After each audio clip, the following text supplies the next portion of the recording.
Hello and welcome back to the West Ham Breakdown podcast on Analytics United with me, Callum Goodall, and again, my host, Darcy Cox.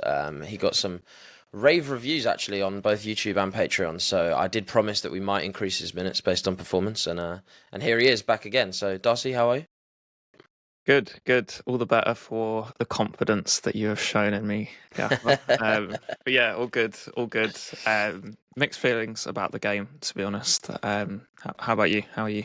Yeah, all good. So obviously coming into this one off the back of the Brighton result, stale 1-1 draw. I don't know. Maybe stale's a bit harsh. There was some moments for both sides, but yeah, ultimately, as we'll discuss further in the pod, I think in the sort of narrowest of context, a point against Brighton doesn't feel so bad, but zoom out a bit, and I still have a lot of the same concerns, and this game only compounded them. But yeah, today we're going to be breaking obviously into the match, reviewing sort of what went on, what worked, what didn't work, before zooming out for the second section and having a little bit of a look at where we're sort of feeling from a tactical perspective about where we're going with Lopetegui. Obviously, we're on a nice little unbeaten run, which is funny to say given how things have gone. We're celebrating that, small wins and all that, but whether we're actually satisfied by that, and then zooming out further to take a broader look at the league and sort of what it takes as a club of our size and pull to really compete in a season where the likes of Bournemouth and Forest are actually knocking on the door of European places. But before we do all of that and break in properly, I guess, Darcy, 1 minute review. How do you feel about the game before we get into some of the granular stuff? Yeah. Well, yeah. Firstly, I agree with what you said right at the top. I do think it was a little bit of a stale game.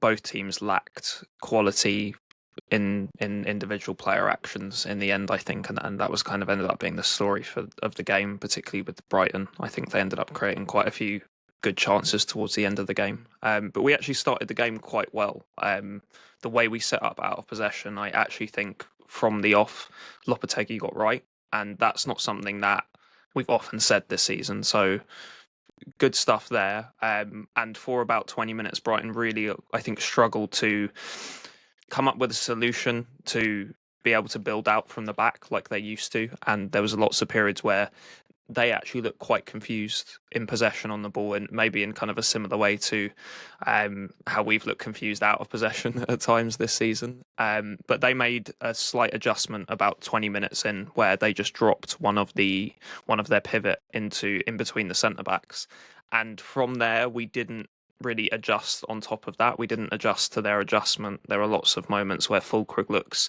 a little bit lost.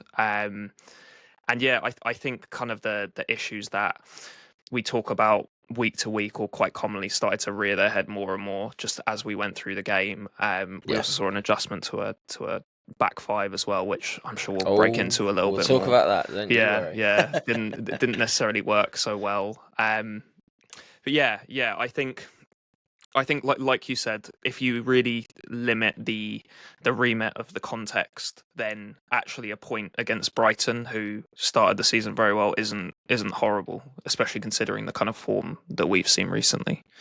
Yeah, and I suppose the pushback on that would be, well, what about the form that Brighton have been in? Because they've gone 5 games now without a win. But I think ultimately they do possess a lot of quality. They've got an exciting young manager who, yeah, as a sort of football tactics data nerd, seeing him in the press conference afterwards was a real treat. But he spoke very well, and he sort of identified a lot of the issues that you've touched over there for Brighton. But I suppose a good sort of leaping point for us to break into the sort of more tactical stuff is something that you mentioned about the sort of out of possession shape that we set up with, and in particular, I felt maybe not necessarily for the first time this season, but certainly I haven't felt quite so strongly that the press actually looked as though it functioned quite well out of possession.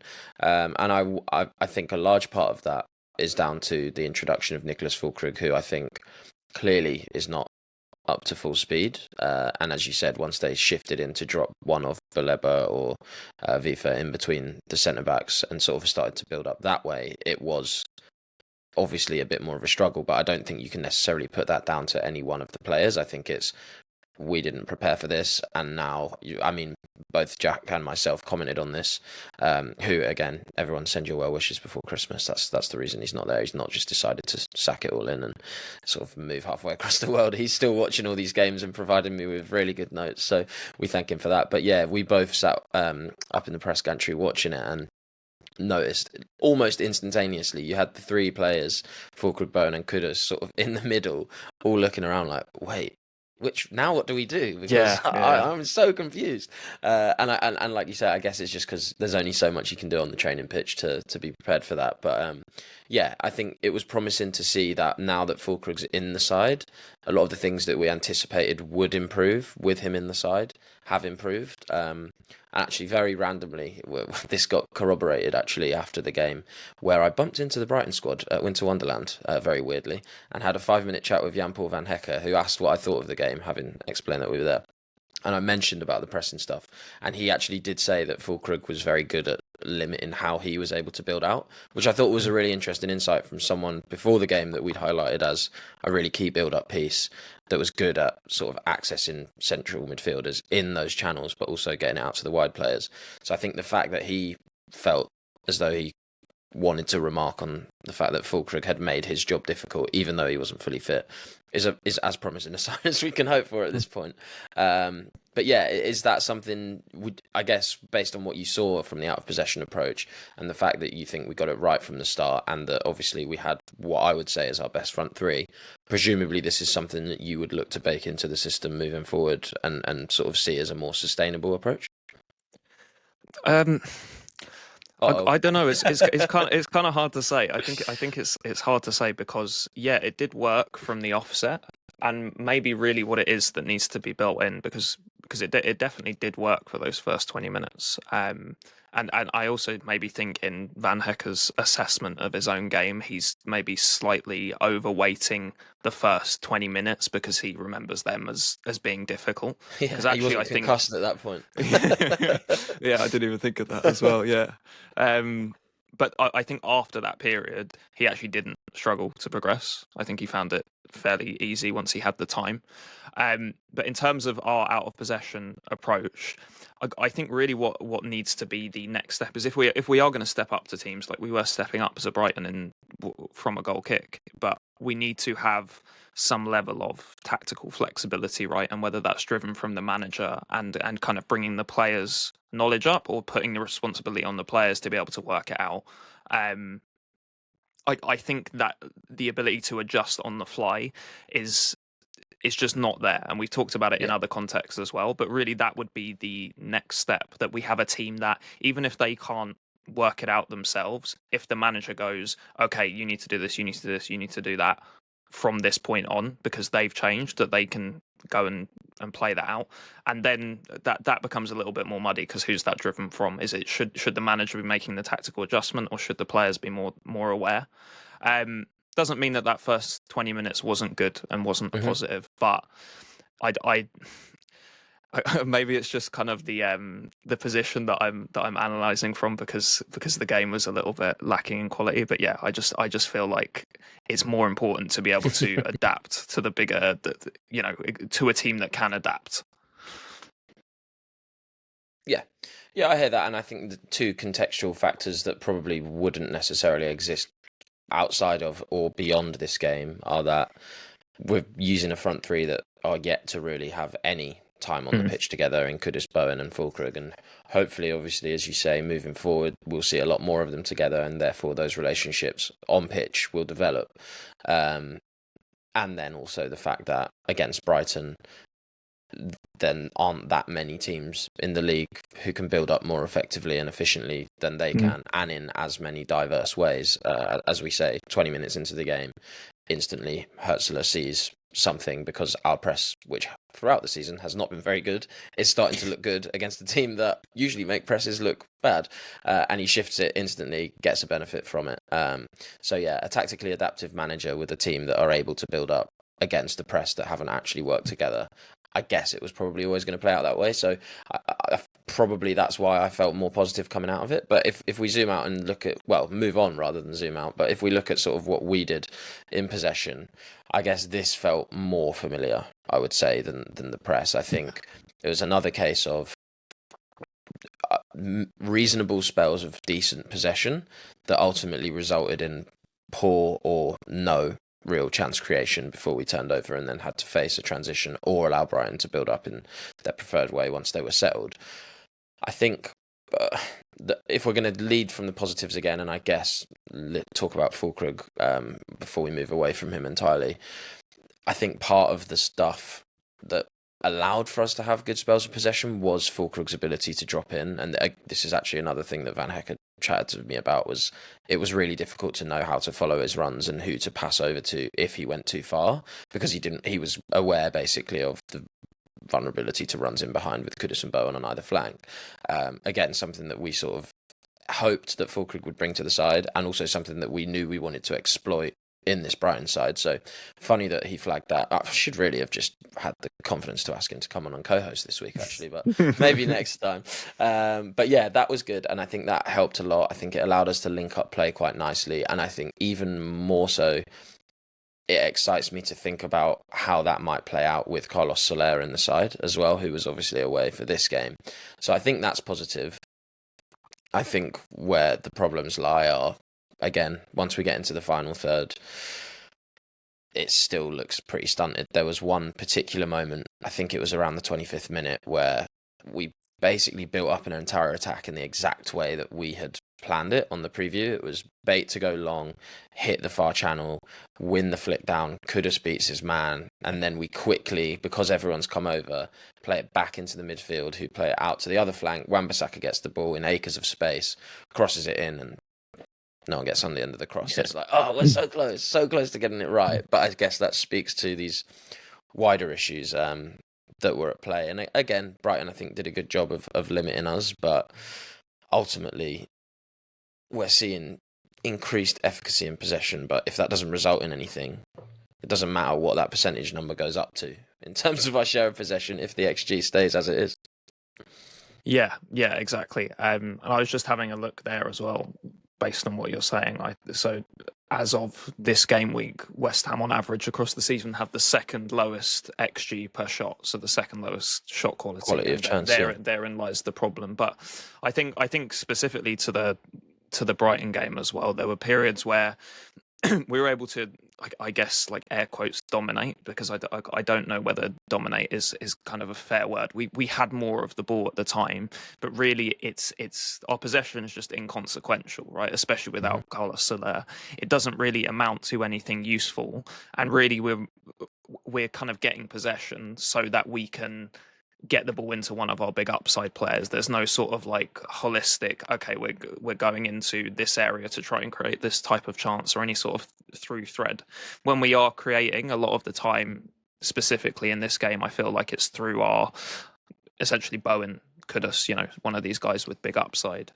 And yeah, I mean, you kind of hit the nail on the head. If we're going to have a load of possession and there's no upside of it, what's the point? What are we doing? Well, and maybe an off week because of Carlos Soler. I do want to make sure that's clear. Like when he's in the team, we will look better in possession. So maybe there is something to build, and I'm just being a negative Nelly. But No, I think you're right, and I think probably the most salient point coming away from it is that we, as you say, looked more comfortable in deep possession in this game. We retained possession better, but ultimately coming away from the game, our best chances were one transition that we scored from when Kudus gets on the end of it, and a chance for Somerville, who was also in a very promising counter, but then didn't really have the final action that made it pay off. And then the one moment that we saw where we built up in the exact way that we wanted, me and Jack got excited because we're like, oh my god, it's the 20th minute and we're seeing it, it's happening, and then we just didn't see it again. It's like, well, the way that really, based on what we've seen of Lopetegui previously and sort of what we think is the best for the squad, we think that's the most optimal way to build up holistically, as you said, from a sort of more structured tactical perspective. We just saw once and then that was it, and that was a shame. But there was one major change that came in the second half, we obviously set up in a sort of 4-1-4-1, I guess, to reasonable effect in the first half and for large swathes of the second half. And then Vladimir Sofal and Ollie Scholes come on, we drop into a 5-4-1, and a lot of the control that we had just kind of disappeared. And this was something that Jack and I got the chance to actually put to Lopetegui in the press conference, and he all but confirmed it. But the reason being that he was making the change to protect against Brighton's threat with central runners. And then as soon as the move happened and we went to the 5-4-1, we looked even more vulnerable to central runners, but our press dropped off a cliff and we didn't have any threat in attack. So yeah, a move that sort of made sense tactically, but when it doesn't work out, it's difficult to ever actually justify the move because you've made yourself way more vulnerable with taking away all of your upside.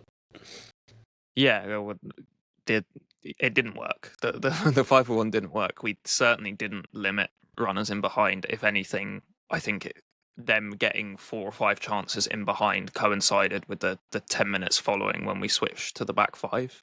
Yep.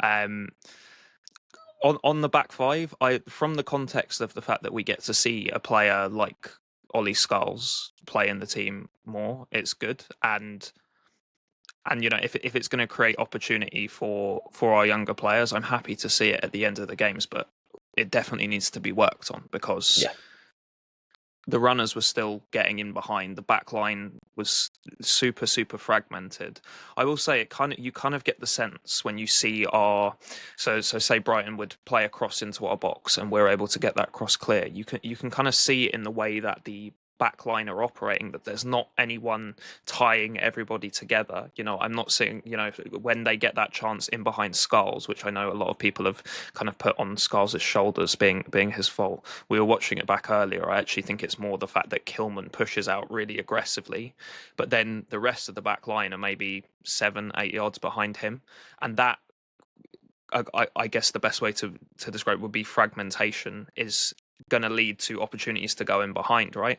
So who's pulling all that together? Who's saying, okay, there's no need for us to go and aggressively push out here, or who's saying we all need to move together and push out aggressively so that we're not playing anyone on side? The move in this context where they got that chance through, I think it was with Yankuba Minta, really, I think Kilman probably pushed a little bit too far, but that's not that individual isolated mistake isn't the wider issue. The wider issue is I don't think in our back line at all, whoever plays in there's really anyone making sure everyone's on the same page. And you're going to get moments like this, especially when you change system. Yeah, if there's no one tying it all together, someone that really kind of knows what the manager's trying to achieve by changing this and is going to run that back line, you're always going to have these kind of disconnected moments in your line that allowed the opposition to get back in behind. And I mean, this is exactly what happened to us. Yeah, and I think when you factor in that ultimately, like I think the shape in theory made sense in terms of just getting more players in central areas and therefore presumably being able to limit how much chance creation they can create in central areas. But I think, as you say, like you're playing Vladimir Sofal as a wide centre back who is not really accustomed to playing there at all.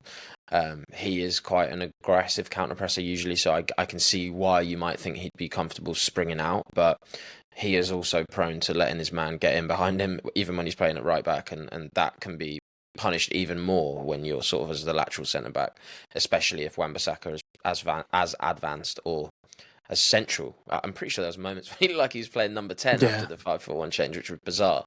So that kind of doubles the amount of work that Sofal's got to do because he's covering for his right wing back, but also sort of playing in an unnatural position.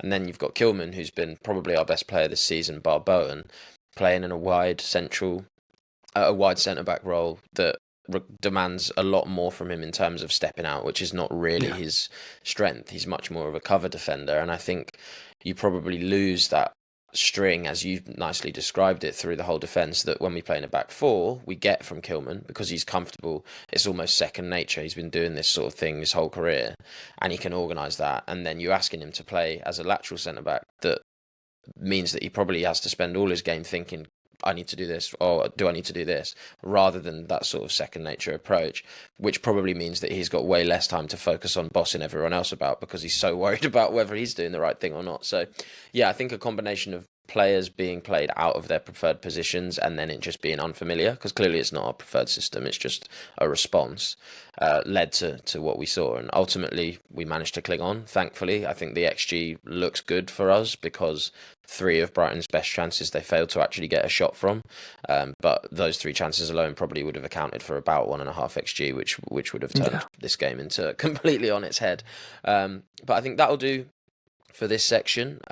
We will be saving individual performance chat for extra time. If you want to hear that, then please do go over to patreon.com/analyticsunited.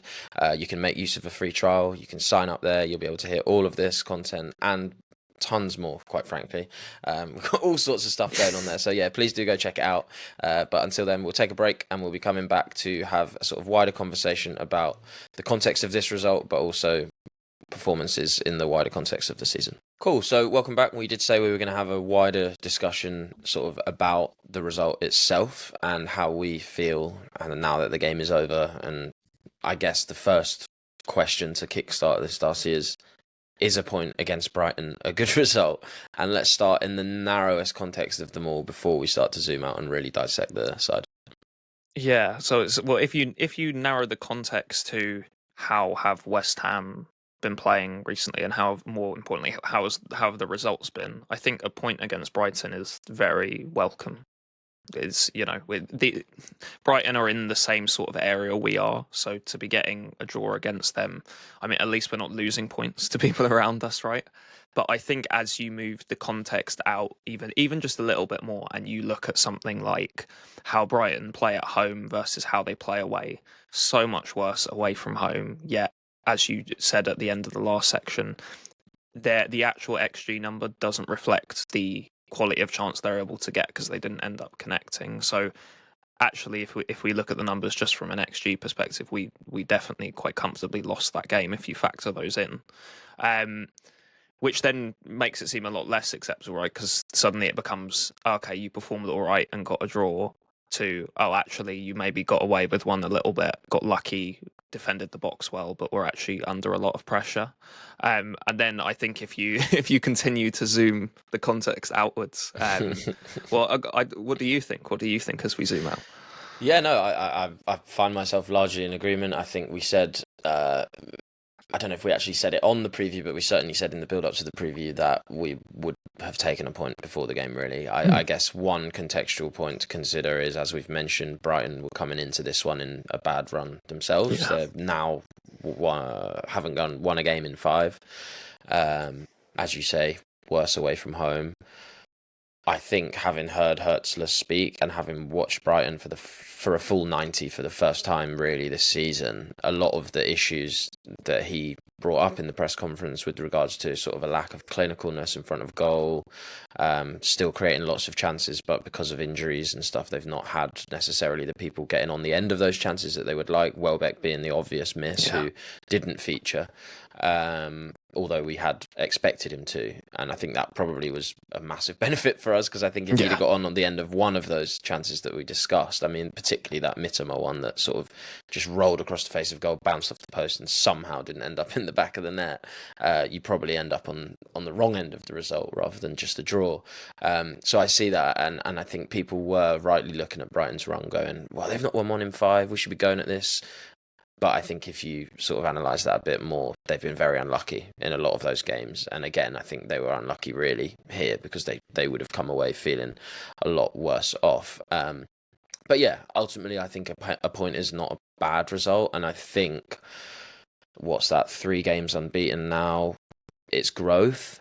I wouldn't say necessarily I'm buzzing about it, but it is growth. We seem to have sort of found our feet a little bit more in sort of an out of possession approach. We already discussed the press, but also I think we've looked less vulnerable. We still look vulnerable in transition, but we've looked less vulnerable than we did, let's say, a month ago, which is good progress. And we've stopped shipping goals quite as much as we were.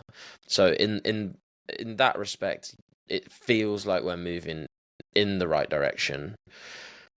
But ultimately, a lot of the issues do remain. They're just sort of getting papered over, I guess. Like, we still do look vulnerable in transition. It's not that we've completely fixed it. And I think for us to be this far into the season and seeing very, very gradual steps towards growth happening, given how sort of good our squad is on paper, it's all happening a little bit too late for me. And I think, again, the fact that in spite of all our efforts to become a sort of more possession comfortable team that creates chances in a slightly more rehearsed way, I guess, I'm not seeing many rehearsed things play out, and ultimately we're still at our best when we get in those transitional moments that come from Kudus or Bowen just finding a spark and taking it upon their shoulders, which I don't think necessarily gives me great confidence regards sustainability. But also, if I was going to analyse Lopetegui's performance at this point, I want to give him credit in the context of a 3-game unbeaten run. But the fact it's taken this long for us to start to think, oh, maybe there's little shoots, and even then I've got my own doubts. I don't think that's great when we analyse where we are in a much wider context. Yeah, and it's like you said, most of our good moments transitional, right? Transitional based on the quality of player that we have available. And I think we've kind of, I remember even, I think we played Crystal Palace game week 2, and I remember us having quite a long discussion on an extra time about how, okay, like, we were a bit of a mess, but it's our kind of like our post David Moyes hangover. We're really good in transition that bailed us out of the game, right? And now we're 15 or so game weeks past that point, and we're still seeing the fact that we're really good in transition, not just get us goals, but bail us out. Like, we're not creating from the in possession stuff at all yet. When the opportunity arises for one of our players to essentially, like you said, take all the responsibility on their back and be effective in transition, and then that group of players who we know are so good at attacking teams as they're transitioning into defence, working together to do that. It's just, we're just not seeing enough of what was supposed to be the way we're creating chances, and really it still looks like all of our good moments are individual quality transition type things. Yeah, and I think it's important to say, it's like, we're saying, oh, we're not seeing stuff that we anticipated. That is true, but I would hold my hands up and be, okay, what we anticipated we would see was wrong, and we were far off the mark. In fact, what we're actually seeing is loads of this instead. But I think the real issue is that we're seeing a whole lot of not a lot. Like, I'm halfway through the season almost with a new manager who, I mean, clearly had some weaknesses anyway, but every manager does, right? There's always something, but had a pretty good pedigree, strong track record of performing with Sevilla, who I guess are comparable in terms of what they would be looking to achieve in the Spanish Primera Division, and what we would be looking to achieve in the Prem when we appointed him. And then also someone who tactically, I mean, he has a whole website basically explaining what his philosophy is in a step-by-step fashion.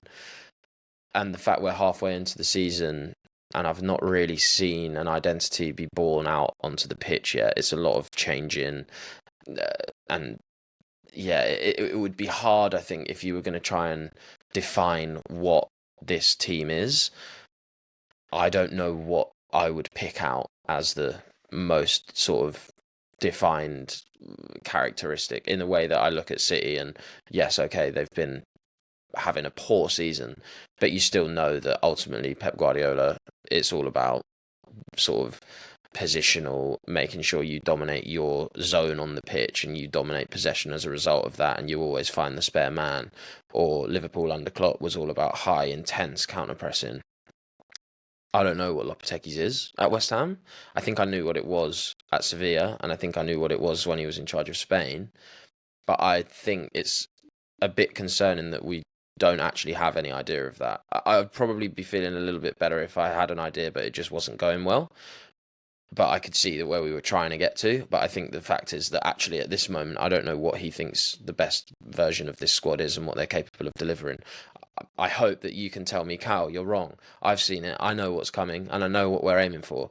But I mean, I'm gonna guess based on discussions that we've had that might not actually be where you're at. Yeah, it makes me think of I can't remember when we talked about it, but what I said was that I think for Lopetegui to like get the best out of the squad, he would have to make such a big compromise on his own personal philosophy that is on his website, as you brought up, by the way. I really recommend everyone check that out. I mean, even it's if an you just need a interesting laugh. Yeah, it's a well designed website as well. Yeah, very. But yeah, I think he'd have to compromise on the things he outlines on there so much to as a football manager, and what he believes is the best way to play football. And if he's happy to do that and can coach it effectively, like fine. It's not like none of us have a personal vendetta against Lopetegui. Maybe Tadiba does. I don't know. There's something else going on there. But yeah, if he was prepared to completely adjust and essentially really lean into the strengths of our squad. I mean, I would be fine with that. I just don't think he's the kind of guy to do that. He seems very set in his ways, and things are his way, or you're going to have a big fight about it. But yeah, I think that's kind of where I land, which is somewhere near you. Yeah, and I suppose ultimately it's probably not a moot point that all of his greatest work, I guess, was done all seasons ago, bordering on 10 for some of it at Porto. And things have changed. The league has changed a lot.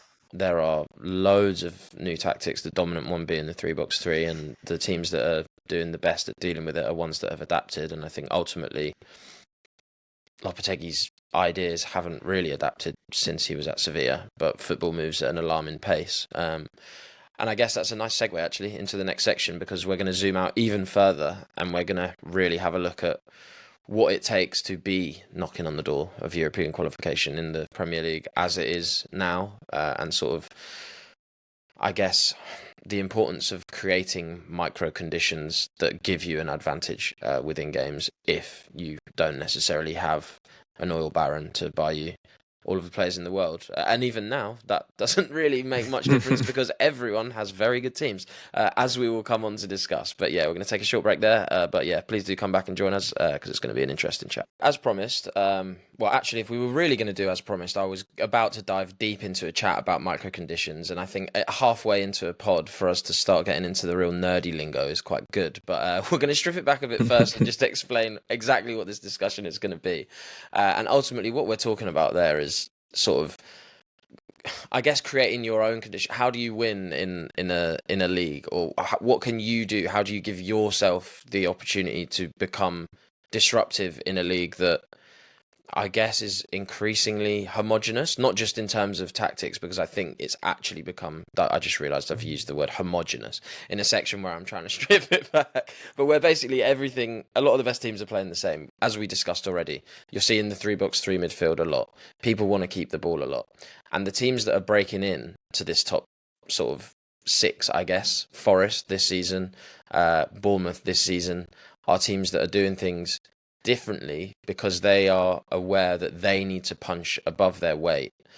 But I suppose they can't do this because they don't have £200 million to spend. So they have to work out, okay, we can't really realistically be the better team for 90 minutes against City because they have all of the quality compared to us.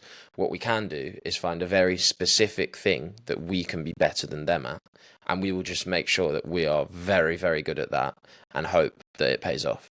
And I suppose for the West Ham audience listening, a perfect example would be our best seasons under David Moyes, right? Is we didn't have an amazing squad. We had a good squad, but we had 3 or 4 amazing players who excelled in certain areas, whether that was Bowen, who excelled in transition, whether that was Declan Rice and Thomas Soucek, who excelled in the middle of the park, or whether it was centre-backs who excelled at defending the middle of the box. Those were areas that we felt that we had the advantage in, and therefore we built a system that focused almost exclusively on being the best in those positions and accepting that in other areas we weren't going to win, but ultimately, on a weighing scale sort of idea, our strengths in those areas would outweigh our weaknesses, and it worked. But then you need to tweak it. And unfortunately, Moyes didn't really know anything beyond that. And when he did try it, was nowhere near as effective. And as we said in the previous section, the Premier League and football in general moves very quickly. People come up with things and you have to be responsive and disruptive all the time. And I think, as with Moyes, I think Lopetegui's system doesn't seem to be necessarily capable of responding to these tactical trends. And yeah, Darcy, I wonder, if I was to give you the keys to West Ham and said, right, how are you going to get into the top six? How are you going to disrupt? Is it about that? Is it about building an Iraola system? Is it about building a Moyesian system, a Nuno system, to get into what is a sort of private members club who will subscribe to very similar ideologies on the pitch? Not necessarily even West Ham, just a club of our size that wanted to sort of get to those lofty heights. Yeah. Well, also just to contextualize some of the stuff you're saying as well, like if you look at the league 10, 15 years ago, across the league, you didn't have the same quality that you have now. You know, you've got a team. I'm trying to think of a good example without being too offensive. But Nottingham Forest are the first that come to mind. You know, they came up a couple of years ago, and now they're a team that have Chris Wood up top. They've got Elanga and Callum Hudson-Odoi on the wings. You know, the quality of the Premier League across the board from worst team to best team is a lot better, which means actually the differences between teams are a lot closer as well. So actually most of the time you're coming up against a team that you're not very, very clearly qualitatively better than. So actually it becomes quite important to focus less on how can we have the best quality 11 versus our opponents, and more about exactly what you're saying, creating these small areas where actually we're a lot better than everyone else in this specific area. And outside of that, maybe we're going to be set up to kind of protect ourselves from where maybe we're not as good as other teams, but actually we're going to just double down on this area, adapt to do what we can do and defend well. But really our main focus is going to be on this what was the phrase you used in the previous section? I've forgotten. Micro conditions. Yeah, that's it. Micro condition. There we go. Me and the listeners are learning at the same time. But so Nuno at Forest is a really good example, right? So the 4-2-4 allows you to deal with the box midfield as long as you don't get your strikers to go and press too aggressively, right? And then in possession, they're just doubling down on how good they are with the quality they have in transition through those wingers. Through Chris Wood is really reliable in the box as well. And I think, I know this is a long way round to get to what your actual question was, but I 100% think that is the right way to go now, because of a lot of the things you said. You can't compete 11 versus 11 with a team that get to spend $500 million on their squad in the summer. You know, it's you're asking too much of everything at the club. You can't recruit that well to offset spending to that degree. You know, not even Brighton can do that with the way that they recruit. So yeah, I would definitely be looking at that kind of. If I was in charge, I'd be looking to go down that kind of route. And I actually think and we've said it loads, the kind of players that we have in the squad are very capable of kind of doubling down on certain things, certain principles that we're really good at, like being direct. Yeah, and I suppose, again, specifically for West Ham fans that are listening, which I would imagine is a large majority of you, people will look back and go, well, we did this, right? We did it with Moyes. We were good for a bit and it didn't work. And Nuno did it at Wolves for a bit and then it all went wrong at Wolves, obviously after he left, but they were unable to sustain that. Leicester, it worked for them for a bit in slightly different context, but that wasn't sustainable as well. I think one of my big concerns, and this is for long-time listeners, this is probably where me and Jack are most at loggerheads, is that I obviously prefer a style of football that is higher pressing, try and control the ball, try and defend with the ball and limit the opposition that way, whereas I think Jack is much more at peace with sitting off and being like beastly out of possession and just leaning into the transitional stuff and just becoming the best in that way. But it does become difficult in my mind from a sustainability point of view. But I guess the wider point there, and what I'm trying to say by making this point, is that it's not as simple as, and this is what we mean when we talk about micro conditions, we're not just saying, oh, you need to sit back and be direct, or you need to sit back and be a transitional side. It just so happens that that is what we found within our squad that we could be good at. It was, we had really good transitional players, and we could dominate defensively out of possession by sitting off because we were so good in the air, and we would win basically every aerial duel. Iraola at Bournemouth, a team that are doing it amazingly this season, recognise that in Antoine Semenyo, they've got a really good outball, and they can move very quickly from back to front because they've got a fast ball carrying sort of winger that also can win aerials. And why not exploit that? Because it's so difficult to defend against. And like you say with Nuno, I guess this is where it went wrong for Moyes, and Nuno is the sort of one that has tweaked the Moyesian system. He leans into the sort of out of possession stuff with Milenkovic, with Murillo, some very good centre backs, and then a workhorse midfield with Yates in there alongside whether it's Dominguez, Ward-Prowse, etc. It's very similar, but the downfall was with the rise of the 3-box-3, we found ourselves outnumbered heavily in those midfield areas, and we just couldn't deal with it. Whereas, as you've said, by going from a 4-2-3-1 to a 4-2-4 with sort of reserve strikers, they have that extra man in the central areas to deal with those runs, and it's those sort of tweaks. So what I'm saying is, you don't have to be a direct counter-attacking team, but often because it's teams that are looking to punch up rather than punch down, or rather than dominate the teams below them, it often is the case that, okay, well, let's find out how we can exploit them when they're at their most vulnerable. And usually that is when a team is camped in your half, and therefore there's loads of space to run into. We've seen it time and time again with City this season. They're committing so much to dominating the possession, and then they leave themselves vulnerable in transition. And if you buy a bunch of really fast, really tricky wingers that can carry the ball and exploit those spaces, a la Kudus and Bowen, then you can. But this isn't to say that a manager that, I don't know, of a plucky upstart Prem team that wants to work their way up the table couldn't themselves play a 3-box-3. If he came in and had the squad to do it, and that was the micro condition that they felt they could dominate most teams in the Premier League in, then they could come in and play that system. But often that's not the way, because you say, the quality of the league is such now that the team in 20th are not anywhere near as far off the team in first as previously it would have been the case. The team in 20th have probably got players that when they go down this season, teams in the top 6 will look at and go, actually, he could probably come and do a job here. So therefore you can't, as you said, you can't just look to go, well, we want to finish 6th and we reckon we're better than the other 14 teams below us, and therefore if we win 28 games this season against all of them just by being better qualitatively, then that's not going to work anymore, because on any given day Ipswich could turn around and punch you in the nose and beat you, as we've seen. So it is just about sort of, I guess, having a tactically flexible approach, and I think that is something that under Moyes we didn't have. And our biggest concern with Lopetegui was probably that he was so dogmatic, and that we weren't convinced that with the way the Premier League's gone, that dogma as such would run. But yeah, and I suppose with the sustainability point, that's where it becomes difficult, right? Is that you get to a point where the road, teams work you out, a la Moyes. Teams were like, okay, well, we know you're going to do this, and here's the tweak, and then you need someone to tweak back. And I think it will be really interesting with the likes of Nuno, with the likes of Iraola, of in the second half of the season, will they maintain this?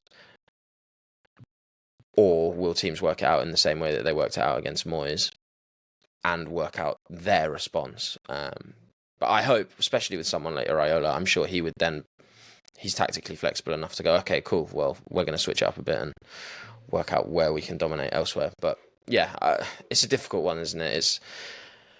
It's tricky, because finding these managers is they're 10 a penny is difficult to find. But yeah, do you think this is a possibility for us under Lopetegui, or do you think it's possible that Lopetegui's system eventually could get to the point? It just seems so outdated to me. Is like, do you think we could ever reach a point with the players that we've got for this system to work? Or if I got rid of Lopetegui tomorrow and brought you in, looking at the squad, maybe this is a better question, looking at the squad that we've got at the minute, based on the quality of player that we've got available and what the strengths in the squad are, what micro conditions would you be looking to create for West Ham to get the best out of this current squad, which clearly we're not doing at the moment, in the way that Nuno came in and said, okay, I've got these lot and I think we can do this really well. Also, Iraola. What micro conditions do you think we would be capable of achieving with the squad that we've got to sort of rise up the table in the second half of the season?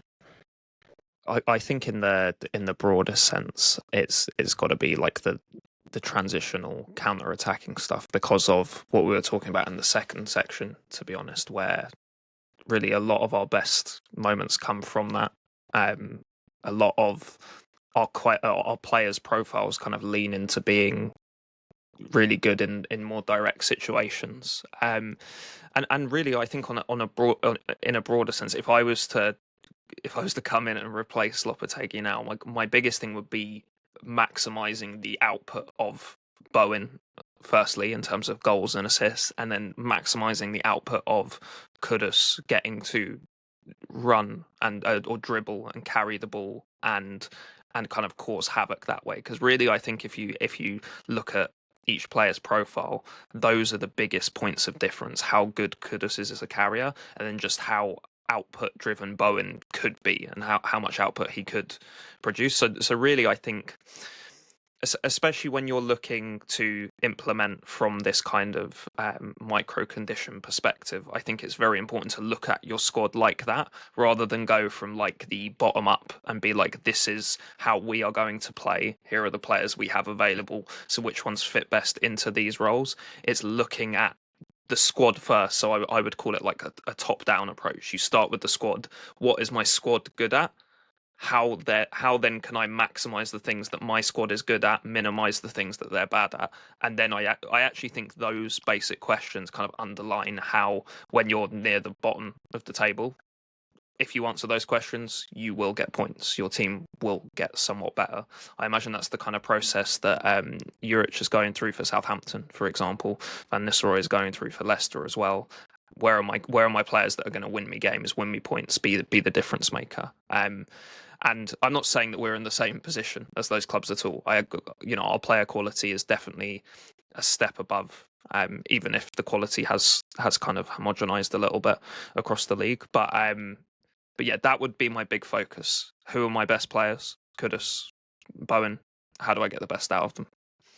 And then create the conditions for that. Sorry, that's the final point. No, it makes perfect sense, doesn't it? And I think when you explain it as simply as that, it's almost as if, well, why has this not happened? Like, this is such an obvious thing to do. It's the difference between bottom up and top down managers. I think there's certain managers that are very comfortable with the fact that they're not like a Pep philosophy driven, and that's unfair to Pep, because I think Pep is a pragmatic problem solver. He'll see something he likes from another team he plays against, and it's in his team 2 weeks later. So it's maybe an unfair thing to say, but when you get a dogmatic manager, someone who's really attached to their principles, they're always going to do things in this bottom up way, right, where everything is in service of the system. And when you're trying to essentially kind of be a bit of an underdog, you haven't got the money to spend of these big guys who can afford to be idealistic with the players they buy, the managers they want to bring in.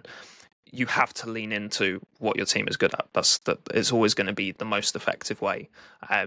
And I think maybe Russell Martin's story of the season kind of is a great case study of this exact point. Yeah, and I think to just wrap it up and bring it back around, rather, to the context of the West Ham side, is I'm not anti-dogmatic coaches. I think some coaches, depending on their principles, have reason to be. But I think when you're a dogmatic coach who is committed to a system that's heavily influenced by possession dominance in a league where there are a lot of teams trying to play possession-based football, many of whom have better or very similar squad capabilities as you, then you either need to, as we say, try and find out what your point of difference is. And I don't think we've identified that yet this season. And I think the one point of difference that we do have, we're not using enough, as you say, the transition stuff. Probably, I think, because it feels somewhat like a backward step, because it feels like we're going back to what we tried to get away from. But ultimately, I think that's where the squad is. And therefore, as you say, the position we find ourselves in, you need to maximise what we've got, and we're not. But yeah, it's it's not possible to do both, right? We can't try and keep the ball, which is what Lopetegui wants to do, and be direct. That's why we've looked so vulnerable, I think, throughout most of the season, because it's just not clicking. And I think if that's the position you find yourself in, where Lopetegui, he was Madrid manager, he didn't do especially well there, but he had all the best players in the league, and he was Spain manager at a time where Spain were unbelievable, and this is why his systems looked half decent, right? But as soon as you're sort of not one of the top dogs, but you're trying to play a top dog system, it's going to be problematic. But speaking of not one of the top dogs in the league, we'll be covering our Southampton approach in the preview, which you can access as a Patreon. So please do sign up if you want to hear that. We'll also be doing all the individual performance stuff in extra time as well. So get yourself over to the Patreon. Teaser. I'm quite excited about Ivan Juric at Southampton. He's a good manager, and I think he is someone who is good at getting underdog sides punching above their weight.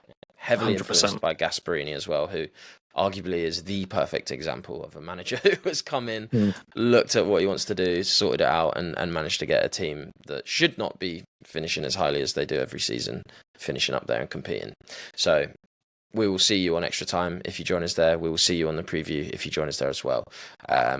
You probably won't hear from us until after Christmas now. So thanks everyone for what's been a fabulous year actually, and a great first half of the season from an Analytics United point of view, more so than a West Ham point of view, but we appreciate you all, and we'll wrap it up there. So Merry Christmas, and we'll see you all soon. Thank you.